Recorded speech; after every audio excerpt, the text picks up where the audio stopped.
wasn't warranted. I guarantee anybody who writes to me with a packet, and if they didn't stop smoking, I will personally give them their money back. It's 12 years since Peter Foster first appeared on our television screens. Then he was flogging something called New Air tea. Foster claimed it would help smokers quit. Of course it didn't, but it did earn him a mozza. Soon after, he left for Britain. Yeah, good afternoon. Is Mr. Sabry available, please? In Britain, Foster dreamed up a new name for his tea, and this time sold it as a dieter's dream. Bai Lin would melt fat without diet or exercise. Sales were boosted by pin-up girl Samantha Fox, who became Foster's girlfriend and chief spruiker. Then there was Michelle Deacon, Britain's champion slimmer of the year. She'd lost 70 kilos in just 12 months through hard work and a tough diet. Foster talked her into promoting what he called his Deacon diet, saying her weight loss was all due to his slimming pill, which it turned out she'd never taken. I did break the law. There's no doubt about that. That's why I went to jail. I could defend my actions from the point of view saying that's marketing. There are many lies told in marketing every day.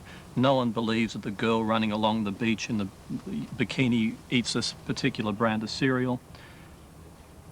But that's a weak excuse. It was a deception. The judge himself conceded that if people used the product, they would lose weight.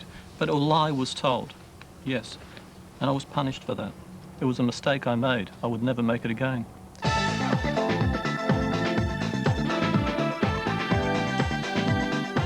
In Britain, Foster's diet schemes made serious money, enough to buy him a Rolls Royce, some racehorses and a big mansion.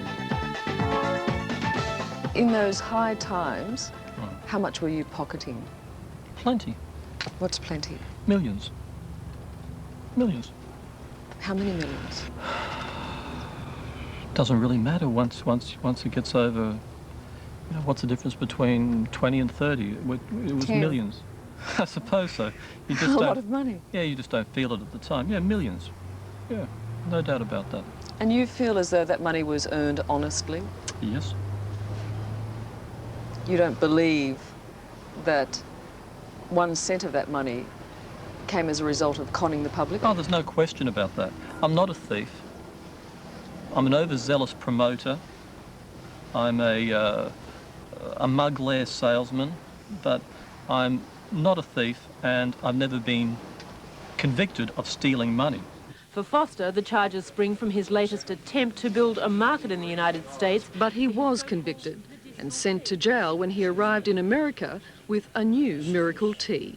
It's against Californian law to claim therapeutic benefits for food products, and Foster was saying his tea would lower cholesterol. The prosecutor said that his scam would be life-threatening to people with real health problems. The point is that there are laws there to protect consumers. Yes. And that's reasonable, isn't it? Of course it is. It's essential. And you broke those laws. Only in California. But you broke the law. Yes, in California, but we got charged under the Sherman Food and Drug Act. In the other 49 states of America, it would not be an offence to say that a food product could assist in lowering cholesterol. It was only an offence in California. Yes, I broke the law. Yes, I went to jail for 2 months. Sure. I want you to bring that phone number there. I want you to talk to that lady there. And after we come out of the commercial break, I want you to confirm that they did conduct the report.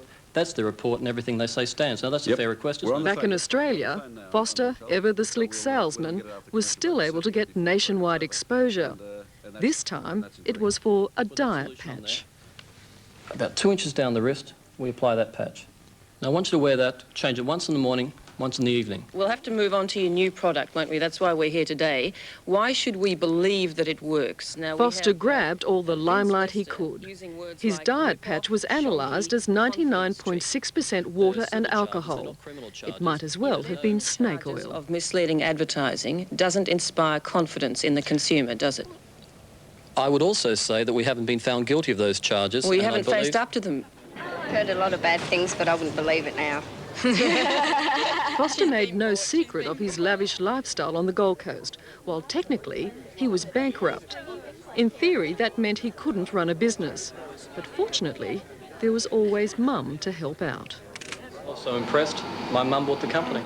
These days, Peter Foster lives with Mum Louise in their Gold Coast apartment. They're obviously not down to their last million, and Louise proudly admits it was she who dreamed up some of their money-making ideas. How involved were you in Peter's projects? I was there with him. But were you a proper partner? In which project are we talking about? Any of his projects? In some of his projects, yes.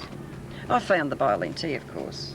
So that was you? That was me who found it, yes. I take full responsibility for that. I was equal with him in some ventures, but I can't see where I did any wrong. But Peter took the rap, didn't he? Well, he took the rap, yes. But what, did you want me to go to jail with him? I'm asking, should No. you have, No. if you're an equal partner? No. Does your son deserve the title Australia's greatest con man?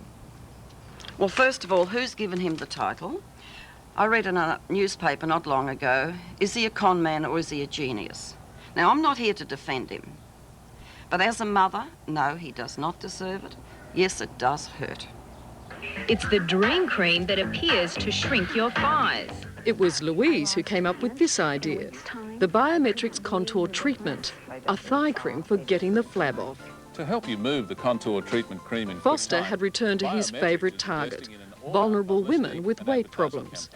Within a few months of its launch, Biometrics was banned from sale. What annoys me about this whole thing is, you know, there's 50 thigh creams on the market today. If we went into a major department store, and the women out there know this, there are dozens of thigh creams. I mean, you know, let's make it a level playing field.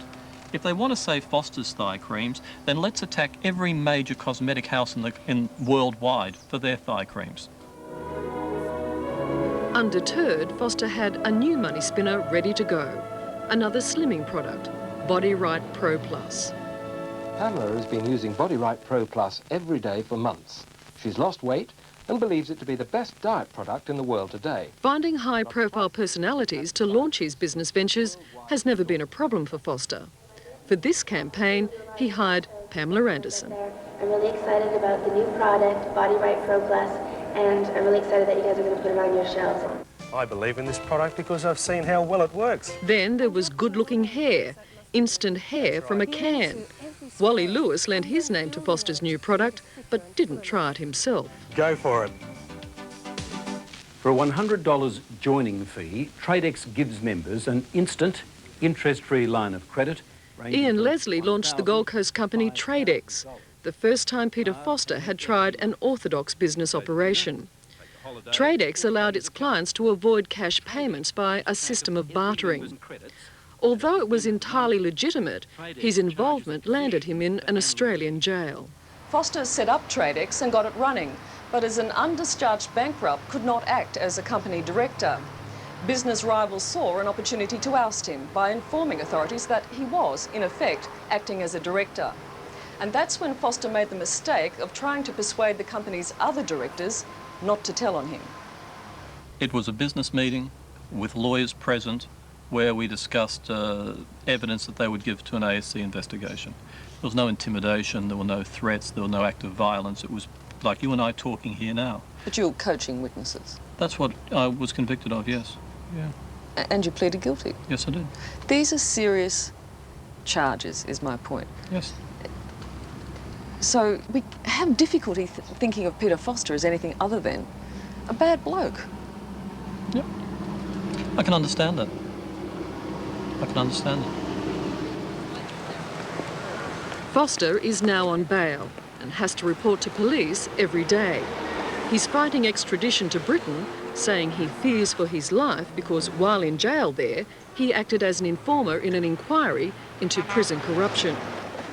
Christopher Skase ran away from his own country.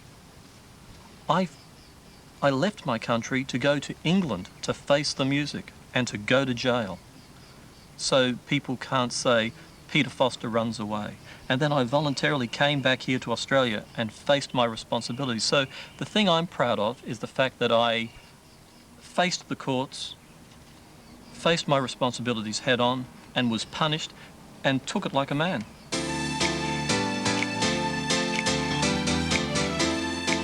You've got to say this for Peter Foster. You can see him coming a mile away. He may be a mugler, a crook and a con man, but he hasn't kept it a secret. Now he wants us to believe he's seen the error of his ways. What do you think the average person thinks of you? They probably think that I lie for a living. And would they be right? No. No. Do you like what they think of you? No. I am what I am. I can't change. God can't change the past. Sure, I'm so sorry about what's happened in the past. I really am sorry. I'm sorry for a lot of people. I'm sorry for the shame I brought upon my family. And I'm sorry for me. And I felt bloody sorry for myself when I was sitting in a putrid prison cell the other side of the world. But I did it. It's no good passing the buck. So, no more fibs from Peter Foster? No. When's the last time you lied? Probably just then. No, you're joking, Liz.